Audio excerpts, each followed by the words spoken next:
હવે વાત જાણીતા યુટ્યુબર એલ્વિશ યાદવની। બિગ બોસ વિનર અને યુટ્યુબર એલ્વિશ યાદવના ઘર પર આજે અંધાધૂંધ ગોળીબાર થયો। આખરે કોણ છે એલ્વિશ યાદવના દુશ્મન અને કોને લીધી છે આ હુમલાની જવાબદારી? જાણવા માટે જુઓ આ ક્રાઇમ રિપોર્ટ।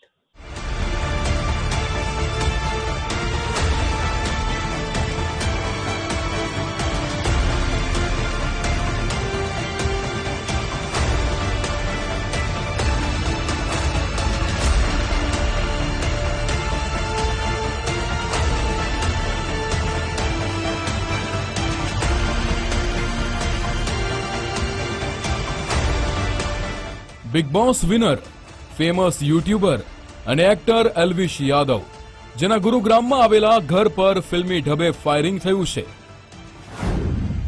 જાણીતા યુટ્યુબર એલ્વિશ યાદવના ઘર પર ગોળીબાર। બાઇક પર આવેલા 3 શખ્સોએ ફાયર કર્યા 24 રાઉન્ડ।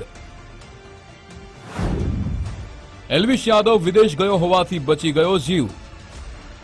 ગુરુગ્રામના વઝીરાબાદમાં એલ્વિશ યાદવનું ઘર આવેલું છે।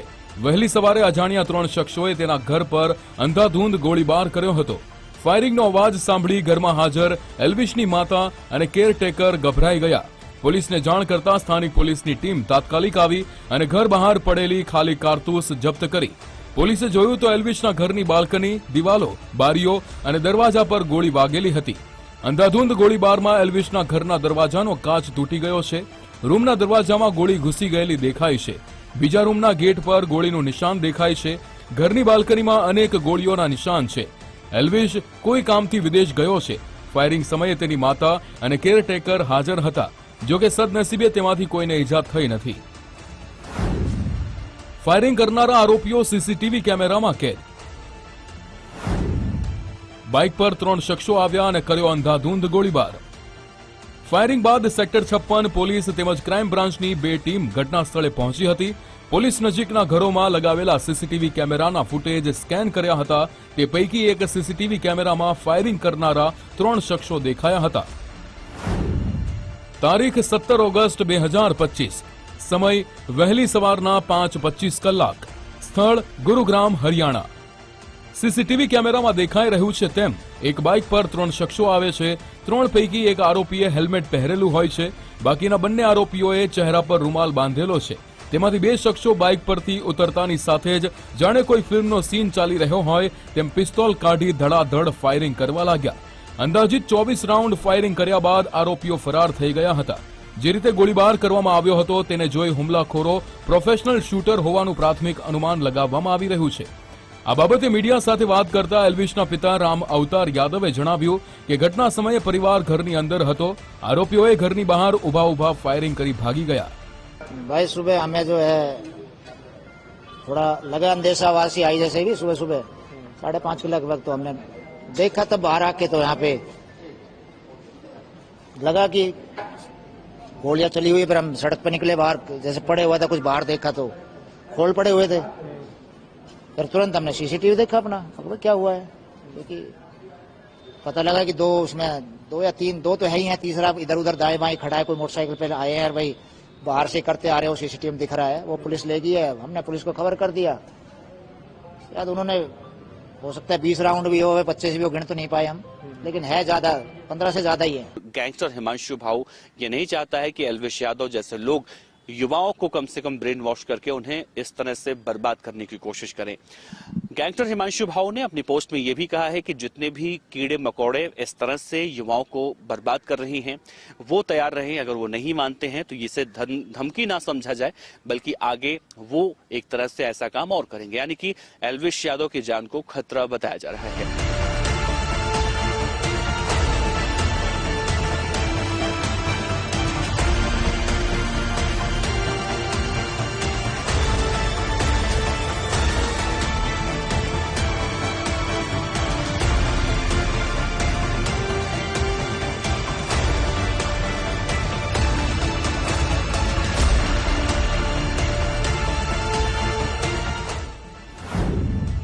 કુખ્યાત ભાઉ ગેંગે લીધી ગોળીબારની જવાબદારી।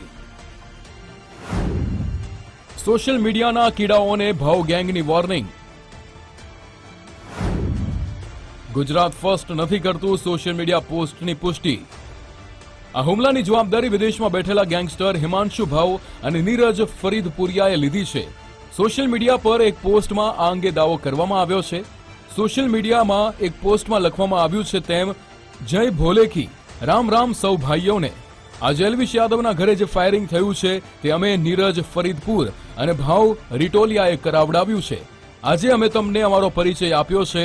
આ વ્યક્તિએ સટ્ટાબાજીનું પ્રમોશન કરીને ઘણા ઘરો બરબાદ કર્યા છે. જે પણ સોશિયલ મીડિયાના કીડા છે દરેકને ચેતવણી છે કે જે કોઈ સટ્ટાબાજીનું પ્રમોશન કરશે તેની પાસે કોલ કે ગોળી ગમે ત્યારે આવી શકે છે. જે પણ સટ્ટાવાળા છે તે તૈયાર રહે. રાવ ઇન્દ્રજીત યાદવ, રામ રામ. भगवान का यही शुक्र है कि ठीक है सभी और आगे भी ठीक रहे. हम तो ये कहें भगवान उनको सद्बुद्धि दे जिन्होंने ऐसा किया है. एल्विश से आपकी बात हुई? हाँ मेरी बात हुई है. ठीक है, वो कह रहा है वो तो बाहर काफी दूर है, वो काम से, इसलिए मैं देख रहा हूँ यहाँ पे. जो कि यही था कि भाई पुलिस वालों को कहो, आप इन्फॉर्मेशन दे ही दी थी. हमने सारी टीमें आ गई, सारे अच्छी जांच कर रही है गुड़गांव पुलिस. और कई टीमें आई थी, शायद मुझे तो पता नहीं कौन कौन सी थी, लेकिन अच्छा है वो सैंपल वगैरह लेगी है और ठीक ही हो जाएगा सब कुछ. આ મામલે સેક્ટર 56 પોલીસે એલ્વિશના પિતા રામાવતારની ફરિયાદના આધારે કેસ નોંધીને તપાસ શરૂ કરી છે. ફાયરિંગની જવાબદારી તો ભાવ ગેંગે લીધી છે, પરંતુ ફાયરિંગ કરવા આવેલા બાઇક પર આવેલા 3 શખ્સોની શોધખોળ પોલીસ કરી રહી છે. સાથે જ એલ્વિશના ઘરે સુરક્ષા વધારી દેવામાં આવી છે. અંધાધૂંધ ગોળીબારમાં સદનસીબે કોઈને કોઈ ઈજા થઈ નથી, પરંતુ આ ઘટનાએ એલ્વિશ યાદવ અને તેના પરિવારના શ્વાસ અદ્ધર કરી દીધા છે. સાથે સાથે ભાવ ગેંગ દ્વારા સોશિયલ મીડિયા પોસ્ટ કરી જે ધમકી આપવામાં આવી છે તેનાથી અન્ય યુટ્યુબરોના જીવ પણ તાળવે ચોંટી ગયા છે. अलग अलग सीसीटीवी फुटेज की मदद से इन्हें पकड़ने की कोशिश कर रही है, लेकिन हिमांशु भाऊ के बारे में एक बात और कही जाती है. कहने को तो ये 22-23 साल का बदमाश है, विदेश में बैठा है, लेकिन जहां जहां ये वारदातें करवाता है ये 40 से ज्यादा फायरिंग करवाता है, 40 से ज्यादा गोलियां चलवाता है. क्योंकि अभी तक के अपराध के इतिहास में देखा जाए, दिल्ली हो, हरियाणा का झज्जर हो, सोनीपत हो, गुरुग्राम हो, इन सब इलाकों में जितनी भी हत्याएं हिमांशु भाऊ गैंग के बदमाशों के द्वारा की गई हैं, उनमें 25 से ज्यादा राउंड गोलियां चलाई गई हैं.